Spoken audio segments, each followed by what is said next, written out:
안녕하세요. 방금 소개받은 한세대학교 4차 산업인구과학센터장을 맡고 있는 손원표입니다. 반갑습니다. 미리 좀 말씀을 드리고 시간 약속을 좀 지키겠다는 말씀을 드리고 하도록 하겠습니다. 사실 이제 연말이 되어가지고 바쁘실 텐데 이렇게 와주셔서 감사하고요. 네, 빔 도와드리도록 하겠습니다. 네네. 잠깐 나올 동안 저희 한세대학교에서는 이번에 이제 11월 달에 ESG 위원회가 발족했고요. 그 다음에 ESG 위원회 통해서 아까 저희 뭐 지역에 있는 시장님 나오셔가지고 군포시와 한세대가 협력해가지고 지역의 문제를 해결할 수 있는 ESG, 그러니까 구체적인 어떤 실천적 과제로서의 ESG를 저희는 좀 얘기하고 있고요. 오늘 여러분들 귀한 발걸음 내주셨는데 저희는 어떻게 지역에서 지역과 그 다음에 대학과 그 다음에 기업들이 연결할 수 있을 것인가에 대한 솔루션 중심으로 해가지고 ESG를 설명하도록 하겠습니다. 여러분들 많은 발표들이 있을 것 같으니까요. 어떤 친구가 나와서 발표했는데 그 발표의 내용이 무엇일까 딱 저는 말씀드렸을 때는 ESG와 그 다음에 탄소중립과 순환경제라는 모델을 가지고 지역의 문제를 어떻게 해결할 것인가에 대한 그러니까 사회적 문제를 해결하는 리빙랩 형태를 저희들이 운영했던 사례를 바탕으로 해가지고 오늘 말씀을 드리고요. 혹시 또 다음에 또 좋은 자리가 있다고 한다면은 구체적 실천적 과제와 그 다음에 진행 과정에 대해서 다시 한번 말씀을 해드리도록 하겠습니다. 저희 잠깐 이제 좀 문제가 있는 것 같은데요. 자, 저희는 이제 ESG에서 고민을 했습니다. 과연 지금 우리 사회에서 가장 글로벌의 화두 중에서 ESG가 중요한데 이 ESG를 우리가 어떻게 풀어갈 것인가, 우리가 체감하고 그 다음에 지역에서 같이 문제를 풀어갈 것인가에 대한 고민들을 갖고 있었던 거고요. 그거에 이제 하나 해결 방법으로 저희들이 이제 리빙랩을 갖고 있습니다. 저는 아까 이제 이렇게 발표했고 그 다음에 넘겨주시기 바랍니다. 네, 목차는 이렇게 저희들이 준비했고요. 이상기현상과 ESG, 탄소중립 정책, 자원재순환과 순환경제, 순환경제 리빙랩 플랫폼에 대해서 간단하게 설명해 드리도록 하겠습니다. 넘어가겠습니다. 네. 아까 어느 분 말씀하셨죠? 저희들 아주 피부적으로, 그 다음에 글로벌적으로, 그 다음에 국내외적으로 이상기현상에 대해서 우리가 재앙이라고 느껴질 정도로 우리가 사실은 체감하고 있습니다. 오늘 아침 뉴스에서도 미국의 그 폭설, 이런 것들이 왜 만들어졌을 것인가에 대해서 우리가 왜 오늘 이 자리에 와 있을 것인가, 와 있는가, 연말에 아주 바쁜 시간을 쪼개가지고 이것 바로 글로벌과 그 다음에 우리 국내에서 어떤 문제점들이 나타나 있고 그 다음에 그 문제점을 어떻게 해결할 것인가, 가장 중요한 화두가 바로 ESG다. ESG의 환경과 사회적 공유 가치와 그 다음에 거버넌스를 통해 가지고 지금 우리한테 화두로 되어 있는 탄소 문제를 어떻게 풀어갈 것인가에 대한 이야기들을 같이 풀어가도록 하겠습니다. 넘겨주세요. 자, 지금 우리는 아까 했지만 2050 탄소중립이라는 하나의 어떤 워딩이 되어 있는 그런 단어들을 많이 익숙하게 듣고 있거든요. 자, 이상기의 문제를 어떻게 풀어갈 것인가, 우리가 글로벌적으로 국내적으로 ESG를 통해서 풀어가자. 남아있는 시간이 별로 없다. 당장 우리가 해결하지 않다면 우리가 이건 생존의 문제다라고 많이 얘기하고 있죠. 자, 그런 문제를 오늘 한번 같이 이제 넘어가도록 하고요. 자, 오늘 계속 처음부터 이 자리에 오셨을 때 ESG라는 말들을 많이 들으셨을 거예요. 그 다음에 충분히 인지하고 있으실 거라고 생각하고요. E와 S와 G 부분에 있어서 우리가 많은 연관성들을 가지고 있는데 여기 나와 있는 이야기들을 다 묶어서 이것들을 우리가 이제 이 환경 문제에서는 기후변화, 탄소 배출, 대기 수질 오염, 생물 다양성, 산림 파괴 등등이 있고요. 그다음에 이것들을 우리가 어떤 사회적 공유 가치를 통해 가지고 고객 만족 데이터, 지역사회 관계, 인권, 근로기준 등의 어떤 사회적 재관계 속에서 그 다음에 또 기업의 측면으로 본다고 한다면 어떤 관계, 이 사회라든가 그 다음에 청렴에 대해서 임원, 그 다음에 정치적 내부 고발제도, 이런 것들이 우리 사회에서 선순환의 구조를 가지고 좀 풀어가 봐야 되겠다 생각을 갖고 있습니다. 넘어가주세요. 네네. 그 다음에 이제 우리가 올해 2022년에 3월달부터 시행되고 있는 탄소중립 녹색성장 기본법과 7월달부터 시행되고 있는 지속가능 발전 기본법이 있기 때문에 아마 여기에 여러분들 산업, 그러니까 기업을 운영하는 분들도 많이 오신 것 같은데, 우리가 향후의 환경 문제와, 그러니까 우리가 앞에서 통칭했던 ESG 문제를 우리 기업과 지역과 개인과 기관 모든 구성원들이 어떻게 전맥해서 풀어갈 것인가에 대한 고민들을 갖고 있을 거예요.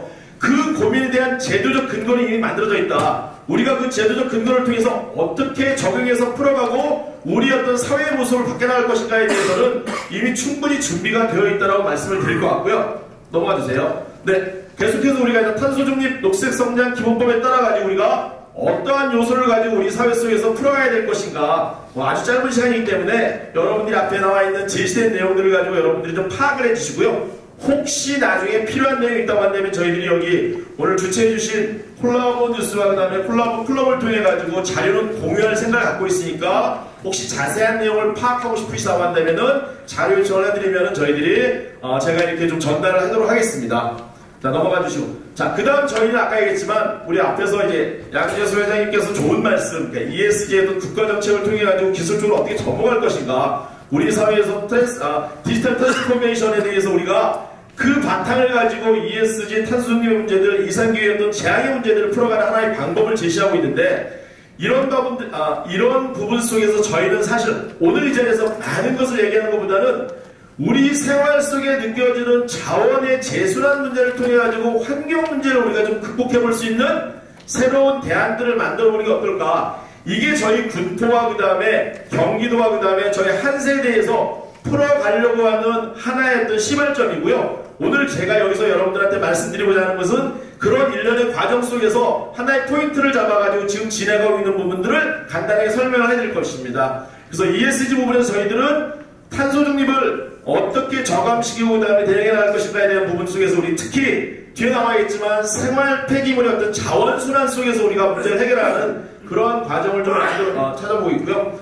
아마 우리가 ESG 하지만 우리 체감 속에서 가장 많이 느껴지는 것들은 바로 자원재순환과 그 다음에 순환경제의 어떤 플라스틱 문제들을 우리가 많이 듣고 있죠. 우리 주변의 일상의 어떤 쓰레기들은 우리가 눈으로 직접 보면서 이 쓰레기물 하나하나의 어떤 제품들이 만들어지기까지의 어떤 탄소 배출의 문제들이 앞에서 우리 회장님도 얘기해 주셨고요. 앞에 또 이제 이후에도 계속 이제 여러분들이 말씀을 해 주실 거예요.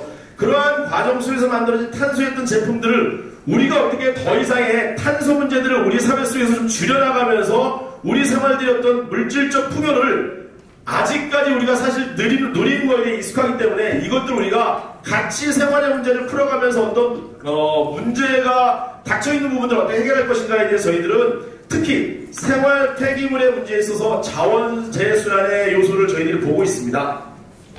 자, 자원 재순환과 순환 경제에서 우리가 일단 우리 주변에서 느껴지는 자원의 재순환 부분에서 생활 폐기물에 있어서 우리가 경로들을 이렇게 우리가 볼 수가 있을 거고요.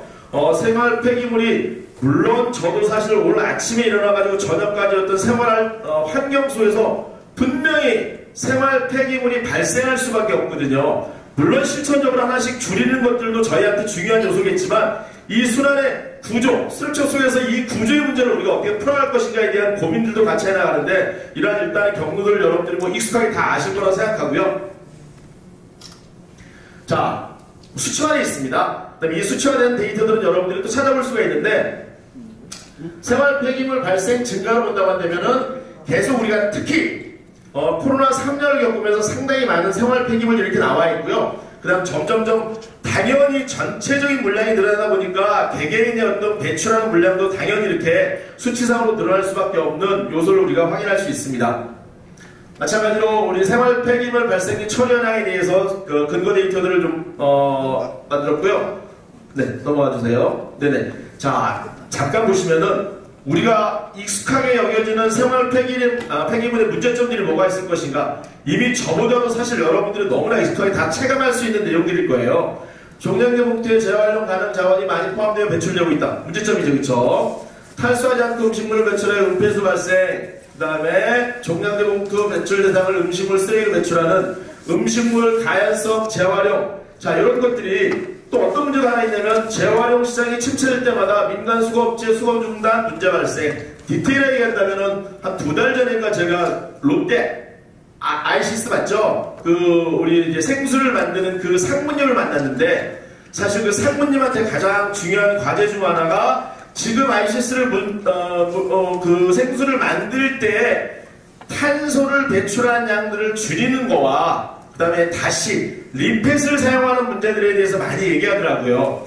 우리가 일상생활 속에서 페트를 많이 활용하고 쓰고 있는데 다시 우리가 제품화하기위해서 분명히 리펫에 기본적인 충족 법적 용량이 있는데 그게 안 돼서 일본에서 수출을 해오고 있다. 그래서 우리 생활 속의 어떤 생활 폐기물들이 다시 이렇게 순환적으로 우리한테 다시 돌아온다고 한다면 충분히 재자원화될 수 있다. 그런 문제를 좀 우리가 대학에서 혹은 지역에서 같이 풀어봤으면 좋겠다. 이것들의 기업들도 동참할 충분한 의지가 있고, 그 다음에 기업이 이제 앞으로의 어떤 생존 전략이다. 앞에서 우리가 했던 ESG 생존 전략의 기본이다라고 얘기를 하시더라고요. 자, 생활 폐기물 문제는 계속해서 재활용과 매립의 소각 형태로밖에 우리가 해결할 수밖에 없는 것이고요. 그 다음에 이러한 노력들을 계속 하고 있다라는 것들에 대해서 우리가 충분히 알고 있을 거라고 생각합니다. 네, 넘어가시죠. 네, 넘어가 주세요.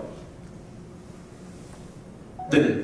자, 그러면 이제 여기서부터만 짧게 말씀을 드리고 마무리하도록 하겠습니다. 앞에 나왔을 때 제가 맨 처음에 얘기했던 게 바로 뭐냐면, 오늘 이 자리가 이 SG 컨퍼런스다. 그럼 저희들은 큰 중앙의 정책에서 이 SG 컨퍼런스에 대한 의미를 담아가는 것도 되게 중요하고, ESG의 어떤 기본 방침 자체가 우리의 어떤 기후위기 속에서 더 이상 우리가 생활의 누림을 통해서 더 이상 지구가 이겨낼 수 없는 상황에 다다랐다. 우리가 지금 목도하고 있는 기후위기, 거의 재앙적으로 와 있는 기후위기를 어떻게 극복할 것인가는 생존의 문제에 있어서 우리가 분명히 이제 탄소 중립의 문제를 풀어가야 되겠다. 이 탄소 중립의 여러 가지 방향 중에서 우리는 우리 생활 속에 나타날 수 있는 쓰레기, 그러니까 쓰레기 문제를 우리가 어떻게 풀어갈 것인가에 대해서 우리는 지역에서 맞닥뜨리고 있는 이러한 폐자원, 이것들을 우리가 자원의 재순환을 통해서 지역의 어떤 경제로 환원될 수 있는 부분을 한번 우리가 고민해보자. 대학이 그 사회에서 어떤 역할을 할 수 있을 것인가에 대해서 같이 고민해보면서 저희는 리빙랩이라는 것들을 제안했습니다. 19년도에 저희들이 잠깐 지금하고 좀 다른 얘기지만 19년도에는 우리가 공기질 얘기 많이 나왔던 거 아시죠? 다시 또 요즘 뉴스 속에서 이제 공기질 문제를 가지고 미세먼지가 아주 나쁘다라는 것도 우리가 느낄 수 있는데요. 저희는 맨 처음에 구체적 지명을 하겠다면 수원에서 하나의 어떤 공공기관에서 공기질의 문제들이 어떻게 진행되고 있는가에 대해서 실내 공기질 모니터링 시스템을 통해 가지고 어떻게 지속적으로 변화되고 있고, 그 다음에 환경의 여건에 따라 가지고 어떻게 변화될 것인가에 대해서 저희들이 이미 리빙랩을 진행하는 와중에 코로나가 있었고, 그 다음에 지금 현재 오늘 가지고 나온 주제에 있어서 그러면 여기에 어떤 공공기관을 중심으로 해가지고 한 블록을 설정했을 때 그 블록 안에서 사회적 문제라고 할 수 있는 공기질 문제만이 아니라 우리가 아까 얘기했지만 폐자원의 재활용이라는 측면으로 봐서 쓰레기, 생활 쓰레기 문제들을 어떻게 우리가 풀어갈 수 있을 것인가에 대한 고민들을 같이 했고요. 그래서 공공기관에서 우리가 시범적으로 사회적 문제인 생활 폐기물 쓰레기 문제를 풀어가는 그러한 저희들이 시스템을 구축했고요. 그래서 공기질과 그 다음에 폐플라스틱 문제들을 같이 풀어가면서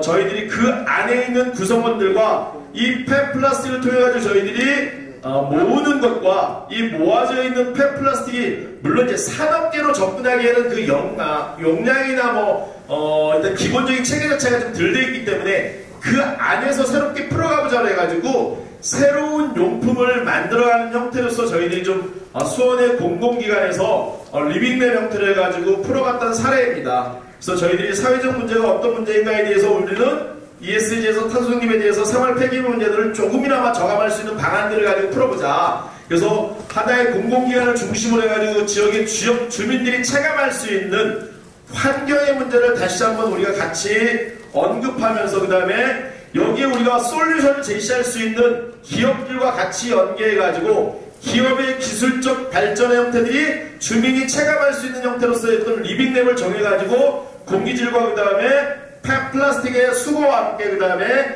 다시 제품으로 재순환하는 과정들을 아주 미니멀리즘하게 만들어갔고요. 이런 것들을 통해가지고 아까 우리 잠깐 시작하기 전에 분포시와는 앞으로 향후에 지역에서 대학과 그 다음에 지역의 기반들을 한 블록을 설정해가지고 자원의 재순환 과정을 추적하고 얼마만큼의 양들이 배출되고 있는 것인가, 그 배출된 양들에 대해서 어떻게 다시 한번 우리 지역에서의 문제점들을 해결하고 이것들이 궁극적으로 탄소 중립과 탄소 저감에 어떤 영향을 미칠 것인가에 대한 데이터들을 만들어가지고 우리 지역만이 아니라 다른 지역의 비슷한 사례들을 가지고 우리가 적용해보자. 이러한 첫 출발점이라고 생각하고요. 하여튼 여러가지 어떤 범용적인 ESG 부분에서 우리가 직접적으로 풀어갈 수 있는 그러니까 사회적 문제를 해결할 수 있는 어떤 솔루션의 형태를 써가지고 대학과 지역과 기업들이 같이 서로 협력, 여기 나와 있는 콜라보레이션, 콜라보 뉴스에서 중요하게 여기는 콜라보레이션을 통해가지고 우리가 지역 사회 문제를 해결할 수 있는 하나의 방안들을 리빙랩을 통해가지고 우리가 해결해보자. 이게 오늘 여러분들한테 나와서 말씀드릴 수 있는 사안이고요. 아직까지 모든 것들이 해결의 과제로 나와있다.